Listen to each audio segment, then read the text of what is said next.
Halo, ketemu lagi sama gue di Top 5 News of the Week. Program yang merangkum berita sepekan yang sayang kalau lo lewatin. Oke, kita mulai dari berita pertama.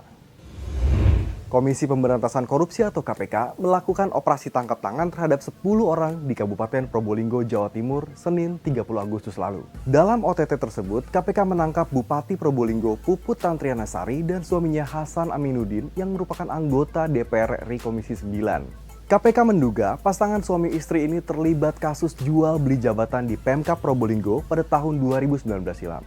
Jadi, ASN yang berniat untuk menjadi kepala desa, camat, atau memiliki jabatan fungsional lainnya bisa membeli jabatan tersebut melalui rekomendasi bupati dan suaminya. Besaran tarif yang harus dibayar oleh ASN adalah 20 juta untuk jabatan kepala desa. Mereka juga harus membayar biaya sewa tanah ke kas desa dengan tarif 5 juta per hektar. Dalam kasus ini, KPK menetapkan sang bupati dan suaminya sebagai tersangka. Turut ditahan juga beberapa orang yang terlibat sebagai perantara dan pemberi suap. KPK sudah menahan pasangan suami istri tersebut sampai 19 September 2021. Barang bukti uang tunai dan sejumlah dokumen turut diamankan KPK. Tentu saja bukti-bukti ini akan bertambah seiring penyelidikan. Ini sebenarnya yang menyebabkan marak terjadinya korupsi. Karena jabatan bisa dibeli, bukan didapat karena prestasi. Berita selanjutnya datang dari Jakarta. Polda Metro Jaya kembali memberlakukan sistem ganjil genap dengan sanksi tilang. Nah, buat kamu yang aktif berkegiatan di Jakarta dengan kendaraan roda 4 harus tahu kalau aturan ini berlaku mulai 1 September 2021. Dan ada 3 ruas jalan yang menggunakan sistem ganjil genap. Di antaranya Jalan Sudirman, MH Tamrin, dan Jalan Rasuna Said. Setiap pelanggar akan mendapatkan sanksi tilang baik cara manual maupun elektronik. Aturan ini hanya berlaku bagi kendaraan berplat hitam. Ada pengecualian untuk sepeda motor, kendaraan TNI Polri, kendaraan dinas plat merah, plat kuning atau angkutan umum, serta kendaraan yang melakukan kegiatan vaksinasi COVID-19. Ada lagi nih yang harus kamu tahu. Pelanggar ganjil genap akan dikenakan denda maksimal Rp500.000. Berarti mulai sekarang kamu harus rajin mengecek tanggal dan plat kendaraan kamu sebelum beraktivitas di Jakarta. Berita selanjutnya kita balik ke KPK. Dewan Pengawas KPK Tumpak Hapanggabean memutuskan Wakil Ketua KPK Lili Pitauli Siregar bersalah dalam sidang etik. Sebelumnya, ia dilaporkan pegawai KPK karena diduga berkomunikasi dengan Wali Kota Nonaktif Tanjung Balai, M. Syahrial, yang tengah berperkara di KPK. Lili Pitauli Siregar menerima hukuman potong gaji 40% selama 1 tahun. Sebentar, gue mau kasih tahu nih berapa gaji Wakil Ketua KPK. Karena yang dipotong itu hanya gaji pokoknya aja. Besaran gaji pokok Wakil Ketua KPK yaitu Rp4.620.000. Kalau dipotong 40%, jadi gaji pokok yang diterimanya hanya sekitar Rp2.700.000-an lah. Tapi, Wakil Ketua KPK itu punya banyak tunjangan. Nih lo bisa lihat nih di sini nih.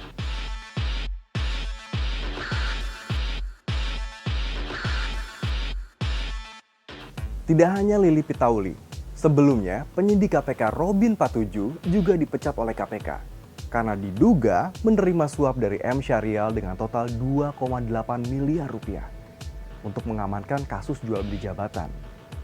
Nah, kalau dari data-data yang gue sampaikan tadi, dengan adanya pelanggaran etik dan pemotongan gaji, kira-kira hanya dengan itu bisa menimbulkan efek jera atau enggak? KPK jangan sampai tajam keluar tapi tumbul ke dalam, iya nggak sih?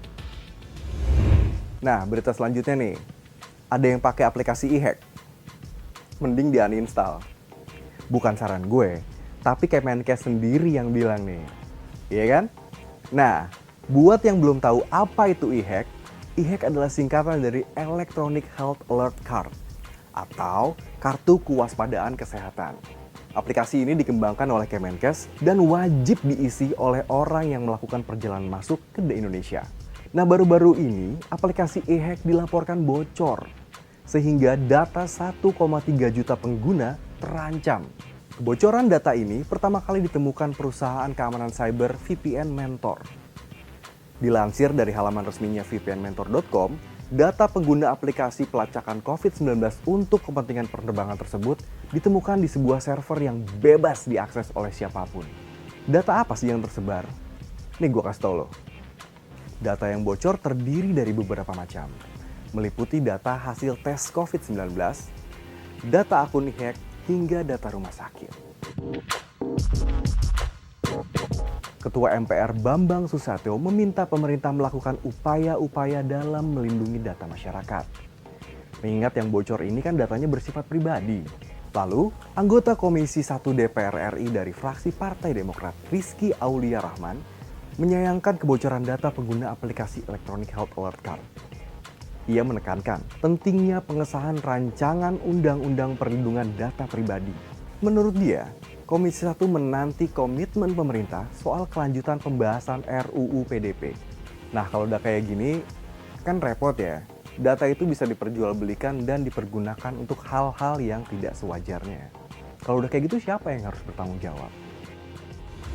Berita terakhir datang dari mega bintang sepak bola Cristiano Ronaldo. Setelah berpetualang ke berbagai liga di Eropa, CR7 akhirnya memutuskan untuk kembali ke klub yang membesarkan namanya, Manchester United. Pesepak bola kelahiran Portugal ini memang sudah berada di penghujung karirnya.